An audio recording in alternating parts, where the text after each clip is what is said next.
Tout est trop difficile. Je suis pas en même moyen. J'arrive même plus à dormir. J'ai mal au ventre. C'en est trop pour moi. J'ai plus d'énergie. J'ai peur. Je dors plus. Je suis plus capable de me concentrer. J'ai plus de temps pour moi. J'ai peur. Je fais de l'insomnie. Mon cœur bat vite. L'anxiété, ça m'épuise. Je t'avoue. Quand c'est trop, c'est trop.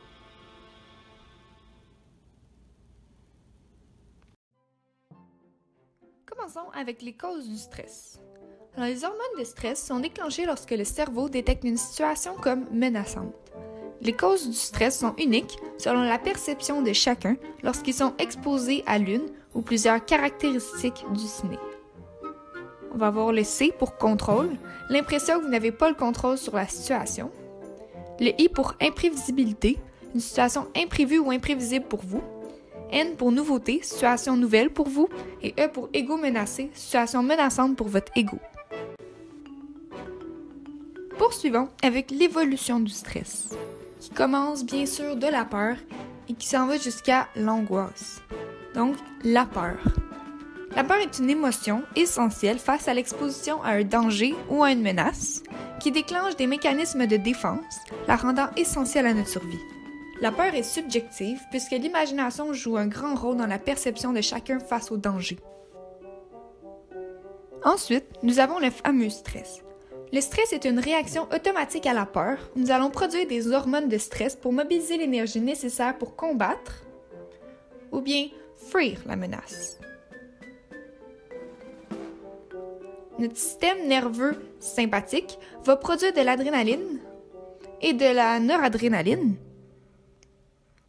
qui vont faire augmenter notre rythme cardiaque et dilater nos pupilles. Une autre partie du cerveau, l'hypothalamus, va se charger de libérer du cortisol, l'hormone qui va permettre à notre corps de fournir un effort soutenu. Une fois la situation stressante terminée, le système nerveux parasympathique va se charger de rétablir le corps à son état normal avec l'aide de deux parties du cerveau, l'hippocampe et le cortex préfrontal, qui eux vont se charger d'envoyer un message de frein à l'hypothalamus. Cette production d'hormones de stress est courante dans la vie quotidienne et est nécessaire pour la survie de l'individu.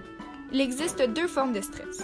Le stress absolu, soit une menace réelle pour tous, exemple un feu, une tornade, et le stress relatif, qui lui est selon une perception et l'interprétation de la situation, donc le ciné, exemple des examens.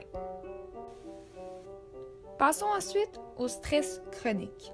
Alors, lorsque le cerveau est bombardé de façon chronique d'hormones de stress, il va commencer à détecter des menaces là où il n'y en a pas. Le cerveau va donc se dérégler pour s'adapter au stress chronique, ce qui pourrait éventuellement développer dans le futur des désordres physiques ou mentaux. Le stress chronique penche beaucoup vers l'anxiété. Ensuite, on a l'anxiété. L'anxiété est une émotion où l'individu a tendance à se créer lui-même un stress en percevant des menaces parfois inexistantes. L'anxiété est comme un système d'alarme qui se déclenche lorsque le cerveau perçoit une menace. Et il y a trois types d'anxiété. L'état, ça c'est notre corps qui perçoit plus de menaces à l'approche d'un événement stressant, exemple des examens, mais c'est temporaire. Ensuite, on a le trait de personnalité. Ça fait partie de nous, c'est une tendance à voir tout pire que ce ne l'est vraiment et vouloir le contrôle dans tout. Et le troisième, c'est le trouble, et ça, c'est un problème qui est à soigner. Donc, chez les personnes anxieuses, le radar de menace est parfois sensible et engage des réponses de stress plus facilement et plus rapidement. Après l'anxiété, il y a les troubles anxieux. Les troubles anxieux, c'est de l'anxiété excessive et non contrôlée qui nuit au fonctionnement et qui peut se développer en maladie mentale. L'individu souffrant de troubles anxieux est souvent en détresse. Il y a plusieurs types de troubles anxieux comme la phobie, les troubles d'anxiété généralisée, les troubles d'anxiété sociale, etc. L'anxiété de performance en fait aussi partie. Ce type de trouble est dû à un problème d'estimation du cerveau. Il va donc surestimer la menace, mais sous-estimer notre capacité à la combattre. Cette soif de victoire et de performance amène souvent à la diminution de la performance, ce qui amène au cercle vicieux de performance. Finalement, il va y avoir l'angoisse. L'angoisse est une émotion quand l'anxiété devient trop grande pour être gérée, survient souvent sous forme de crise. Elle est la forme la plus douloureuse de l'anxiété. Enchaînons maintenant avec les différentes manifestations que peut apporter le stress. Donc, premièrement, il va y avoir les manifestations physiologiques, comme les troubles de sommeil, fatigue générale, transpiration, maux de tête, battements cardiaques accélérés, respiration difficile, troubles digestifs, etc. Ensuite, on va avoir les manifestations psychologiques. Donc, l'humeur instable, difficulté à prendre des décisions, baisse de motivation, trou de mémoire, oubli, déprime, manque de confiance.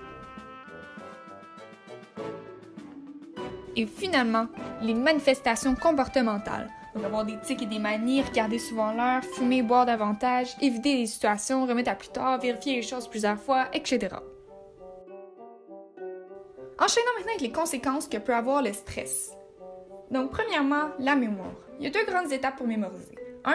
Être réveillé et vigilant. Et 2. Sélectionner l'info à mémoriser. Vous devez être capable de discerner l'information pertinente de l'info non pertinente. Pourtant, en période de stress aigu, la seule info pertinente pour le cerveau est l'info menaçante.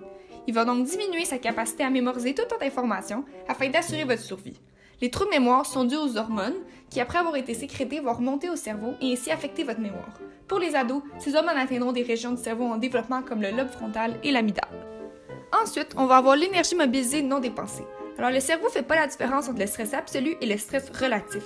Alors, dans les 2 cas, le corps produira la même quantité d'hormones de stress pour vous donner l'énergie pour combattre ou fuir. Alors, en période de stress, on va mobiliser une dose massive d'énergie qu'on ne perdra pas. Les hormones produites enverront au cerveau un signal de faim pour remplir vos réserves d'énergie qui, en fait, n'auront jamais été dépensées, ce qui pourrait engendrer un surplus de poids. C'est pourquoi les personnes stressées ont toujours l'impression d'avoir faim. Enfin, la dernière conséquence, l'insomnie. Lors de la période de sommeil, le système nerveux sympathique refuse de se mettre en veille pour pouvoir faire face aux dangers qui nous guettent. Nous ruminons sur notre journée et anticipons négativement celle du lendemain, ce qui cause de l'insomnie et des troubles du sommeil. Finissons avec la partie la plus importante, les solutions. Donc, la respiration.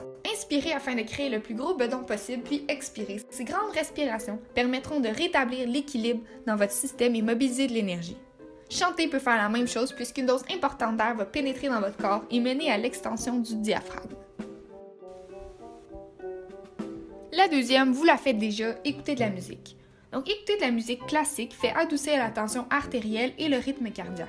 La respiration a tendance à se synchroniser au rythme du morceau musical. Écouter de la musique que tu aimes permet d'activer les fameuses hormones responsables du bien-être, ce qui nous libère des hormones de stress. Ensuite, vous le savez déjà, le sport. Donc, l'activité physique permet de perdre l'énergie mobilisée non dépensée et ainsi éviter la prise de poids due au signal de faim lancé par le cerveau en période de stress. Le sport, que ce soit la marche, la course, le basket, permet de prédisposer le corps et l'esprit au travail intellectuel. Quatrième, la relaxation. Alors, le yoga ou la relaxation permet de calmer le cerveau et la respiration et se recentrer sur ce qu'il y a de plus important, nous. Ensuite, bien sûr, les relations humaines. Donc, les amis sont très importants, autant pour se confier, mais aussi pour pouvoir explorer de nouvelles perspectives. Le soutien social aide en matière d'écoute, de rassurance et d'expression d'émotions. Ils sont présents pour nous aider à gérer les situations difficiles et nous conseiller.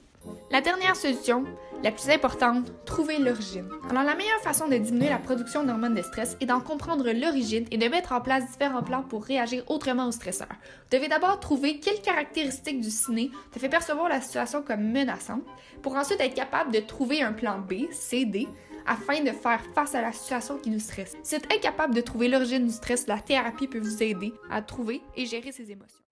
Donc, je veux finir en vous disant de ne pas avoir peur d'aller chercher de l'aide, d'aller consulter si vous sentez que le stress et la pression est vraiment trop intense pour vous. Puis je sais que les attentes sont élevées à l'international, puis il y a beaucoup de devoirs puis de travaux, sauf que n'oubliez pas de rire puis de prendre du temps pour vous, c'est important.